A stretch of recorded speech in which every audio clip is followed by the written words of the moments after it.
प्राध्यापक और इस कार्यक्रम की संयोजक डॉक्टर प्रतिभा जैन मैडम और हमारे बीच हमारे कर्मठ साथी उपस्थित हैं doctor Abhilasha Jain madam, doctor Renu Solanki madam, doctor Devendra Singh Thakur, doctor Rashmi Dubey, doctor Surendra Yadav ji, doctor Akanksha Soni और यदि कोई छूट गया हो डॉक्टर सेलन सिंह राजपूत और इस कार्यक्रम का संचालन कर रहे मेरे बराबर के सहयोगी मेरे साथी डॉक्टर राणा कुंजर सिंह।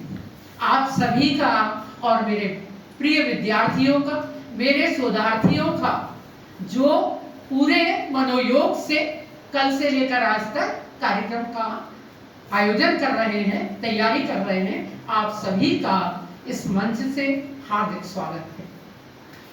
आप सबके बीच जिन महापुरुषों की जीवनी के लिए हम खड़े हुए हैं यहाँ पर, उनमें एक तो मध्यकाल का संत है, आप जानते हैं, गोस्वामी तुलसीदास जी।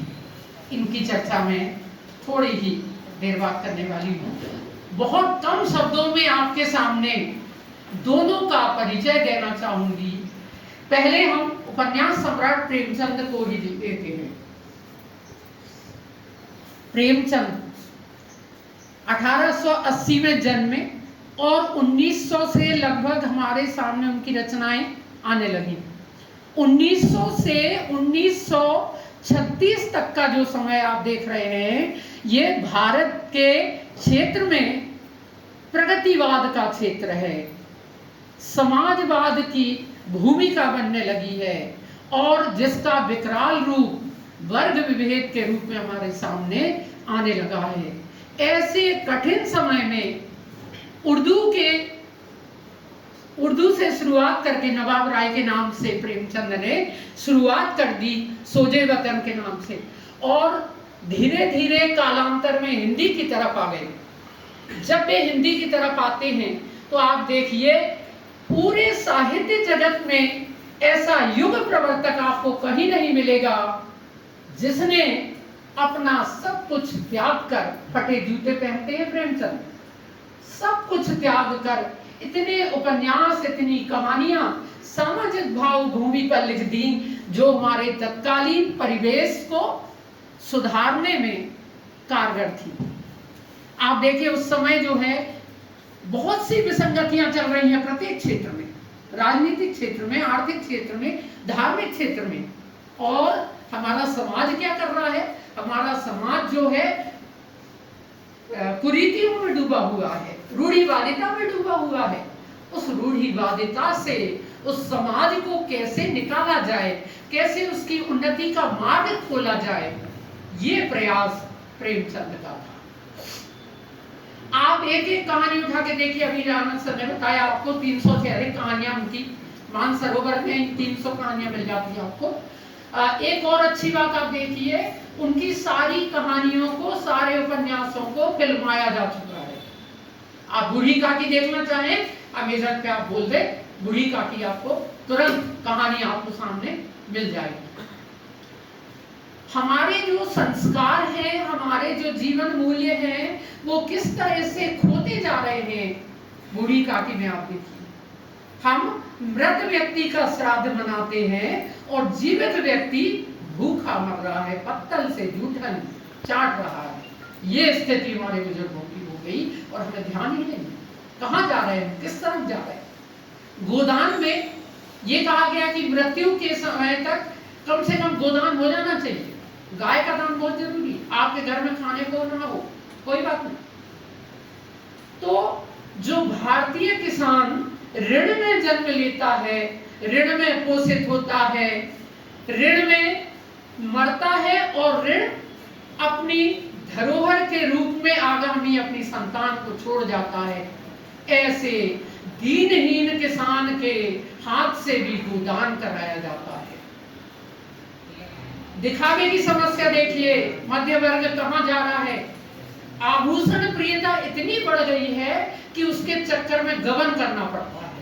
रमाकांत को गबन उपन्यास में गबन क्यों करना पड़ा?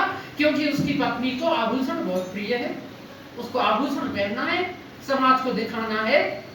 हम आज भी यही कर रहे हैं, हम अपनी चादर देख के पैर नहीं फैला रहे हैं।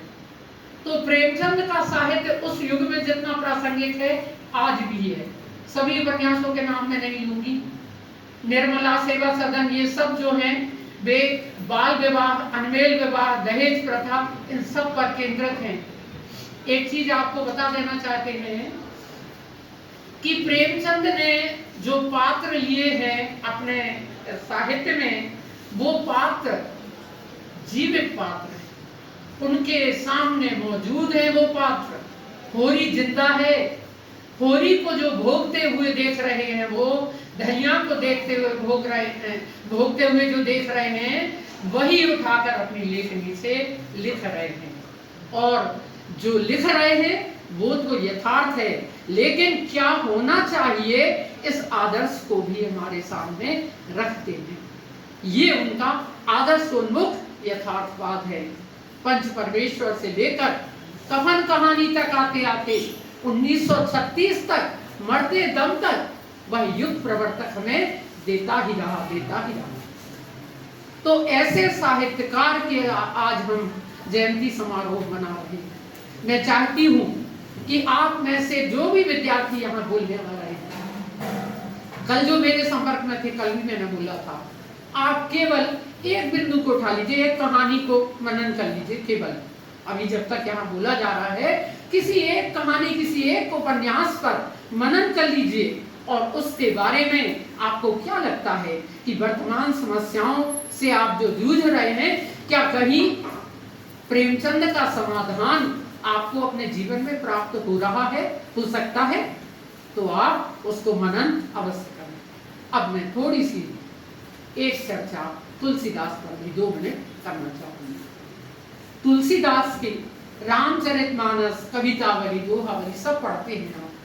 क्या कभी आपने सोचा कि उस संत ने ऐसा क्या दे डाला हमको, जो आज भी हम उनको पढ़ रहे हैं, मनन कर रहे हैं, और अंतरराष्ट्रीय पटल पर लगभग सारी भाषाओं में रामचरितमानस का अनुवाद हो चुका है। आपका भारत का संत, एक अदना सा आदमी उठता है धरातल से, भूखा प्यासा, जिसके बचपन में खाने को भीख तक नहीं मिलती थी, ऐसा इंसान पूरे समाज को एक दिशा देता है।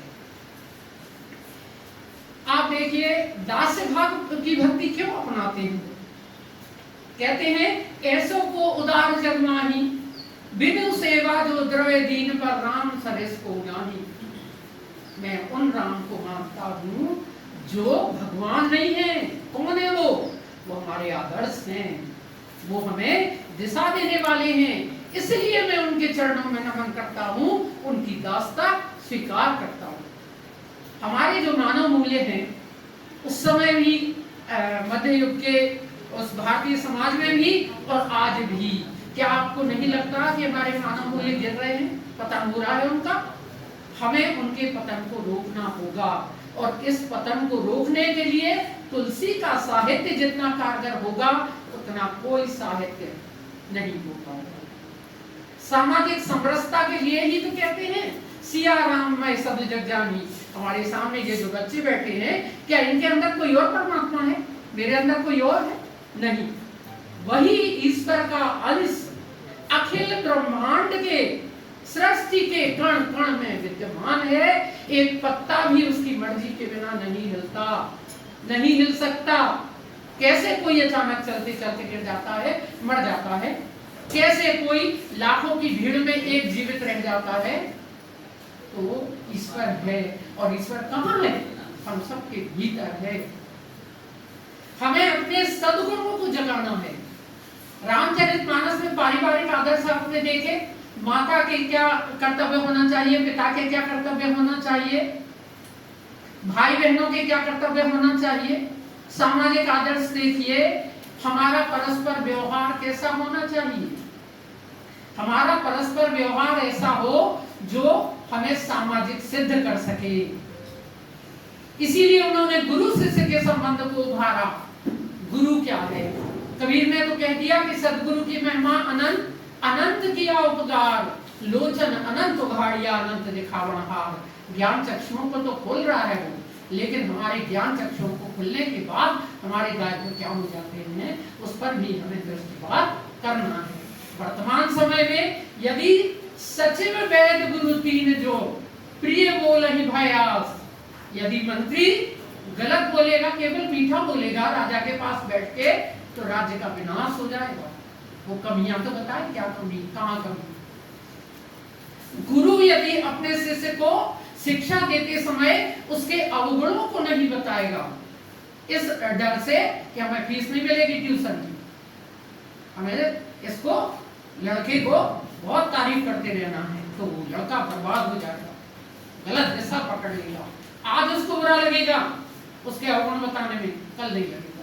जब वो कुछ बन जाएगा तो उसको पता चलेगा कि गुरु ने जो किया वही सही था।